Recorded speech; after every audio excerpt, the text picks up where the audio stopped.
বাটাবাটির ঝামেলা ছাড়া মুসমুসে মসুর ডালের পেঁয়াজু, এই পেঁয়াজুটা সব পেঁয়াজুর চেয়ে একটু বেশি মুসমুসে হয়।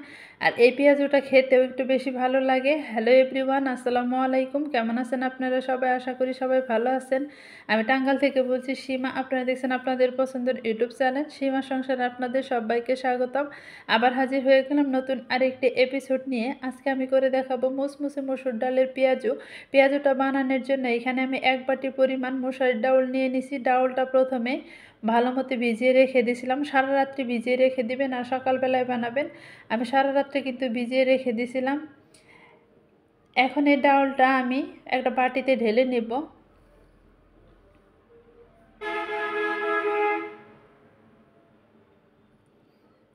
এই তো ডাউলটা আমি এইভাবে বাটিতে ঢেলে নিলাম। ঢেলে শুকনো উপকরণগুলো প্রথমে দিয়ে দিব। এখানে নিয়ে নিছি লবণ, এখানে আস্ত কিছু জিরা নিয়ে নিছি, হলুদের গুঁড়ি আর মরিচের গুঁড়িটা নিয়ে নিছি। এই মরিচের গুঁড়িটা যদি না দিতে চান তাহলে স্কিপ করতে পারেন। এখানে কাঁচা মরিচের পরিমাণটা একটু বাড়িয়ে দিবেন, তাতেই হবে। এখন এই শুকনো উপকরণগুলো মেখে নেব। তার আগে দিয়ে দিচ্ছি এইখানে 1 চা চামচ পরিমাণ জিরা, এটা শিলপাটা বেটে নেওয়া জিরাগুলো দিয়ে দিচ্ছি। আর 1 চা চামচ পরিমাণ রসুন বেটে নেওয়া দিয়ে দেবো। ডাউলে একটু রসুনের পরিমাণটা বেশি দেওয়ার চেষ্টা করবেন, এতে করে পেঁয়াজ পাকোড়া যে কোনো কিছু একটু বেশি ভালো লাগবে। তো শুকনো উপকরণগুলো ভালো মতো হাত দিয়ে চটকে চটকে মেখে নিয়েছি। এখানে কিন্তু চটকে চটকে ভালো মতো মেখে নিতে হবে। আর একটু সময় নিয়ে মেখে নেবেন, যেহেতু এই ডাউলগুলো একটু শিলপাটা বেটে নেওয়া হয় নাই, সেই জন্য একটু হাত দিয়ে এরকম চটকে চটকে মেখে নিলে দেখবেন ডাউলটা একটু নরম হয়ে আসবে। একটু সময় নিয়ে ধীরে ধীরে এইভাবে মেখে নেবেন আর দেখবেন যে কালারটাও চেঞ্জ হয়ে আসবে।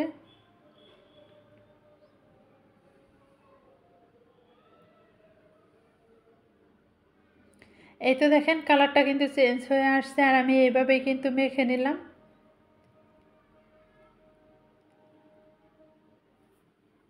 এখন এখানে অ্যাড করে দিব কর্নফ্লাওয়ার। এখানে আমার 1 চা চামচ পরিমাণ কর্নফ্লাওয়ার নিয়ে নিলাম। 1 চা চামচ পরিমাণ দিলেই হয়ে যাবে। আপনারা চাইলে কিন্তু চাউলের গুঁড়ি নিতে পারেন। আর দিয়ে দিচ্ছি চাট মশলা। এখানে চাট মশলা দিলে পেঁয়াজুটা একটু বেশি ভালো লাগবে। তো আপনারা যদি না চান চাট মশলা দিতে তাহলে অবশ্যই কিন্তু একটু জিরার গুঁড়ি দিয়ে নেবেন, ভাজি জিরার গুঁড়িটা দিয়ে নেবেন। এখন দেখেন এই যে পাকোড়া বা পেঁয়াজু শেপ দেওয়া যায় এরকম করে মাখিয়ে নিতে হবে। আর যদি এরকম করে শেপ না দেওয়া যায় তাহলে কিন্তু আরও কর্নফ্লাওয়ার অ্যাড করে দিতে হবে।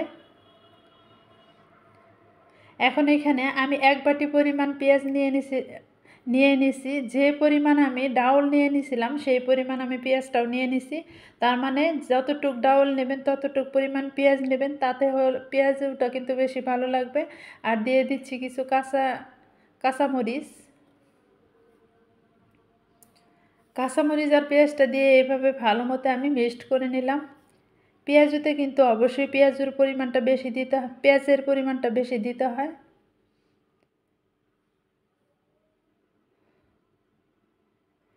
এখন এটা কিন্তু রেস্টে রাখার কোনো প্রয়োজন নেই। আপনি রেস্টে না রেখে তারপর ঝটপট কিন্তু পেঁয়াজগুলো বানিয়ে নিতে পারবেন। আর এখন দেখেন কালারটাও কিন্তু চেঞ্জ হয়ে আসছে আর কালারটা কিন্তু সুন্দর দেখা যাচ্ছে।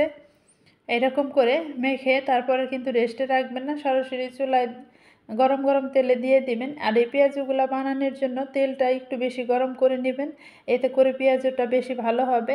তেলটা বেশি গরম করে নিয়ে তারপর দেখবেন যে একটু চুলার আঁচটা মিডিয়াম টু মিডিয়ামে রেখে তারপর ভাজি করবেন।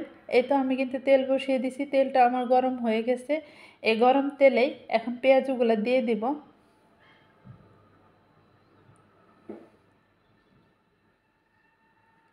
এখানে পেঁয়াজুর কিন্তু শেপ নাই কোনো রকমের, পেঁয়াজুর শেপ কিন্তু একটু এলোমেলোই হয়। পাকোড়াগুলো হয়তো গোলুমোলু হয় বা বড়াগুলো একটু গোলুমোলু হয়, পেঁয়াজুটা একটু এলোমেলো এইভাবে দেওয়া হয়। তো এখন আমি সবগুলো পেঁয়াজু একটা একটা করে ছেড়ে দেব। এই পেঁয়াজুটা যদি একটু ছোট ছোট করে বানান তাহলে কিন্তু একটু বেশি মুচমুচে হবে। তো এপিট ওপিট করে লালচে কালার করে ভাজি করে নেব। আর এই পেঁয়াজুটা লালচে কালার করতে হলে চুলার আঁচটা একটু কমিয়ে দিয়ে ভাজবেন। আর যদি জোরে আছে ভাজি করেন তাহলে কিন্তু ভিতরে কাঁচা থেকে যাবে, উপরেটা তাড়াতাড়ি কালার চলে আসবে।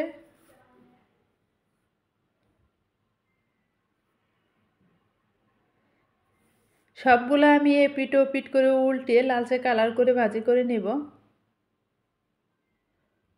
এই তো দেখেন যেগুলো আমার হয়ে গেছে সেগুলো কিন্তু তেলটা ঝরিয়ে ঝরিয়ে উঠিয়ে নিব।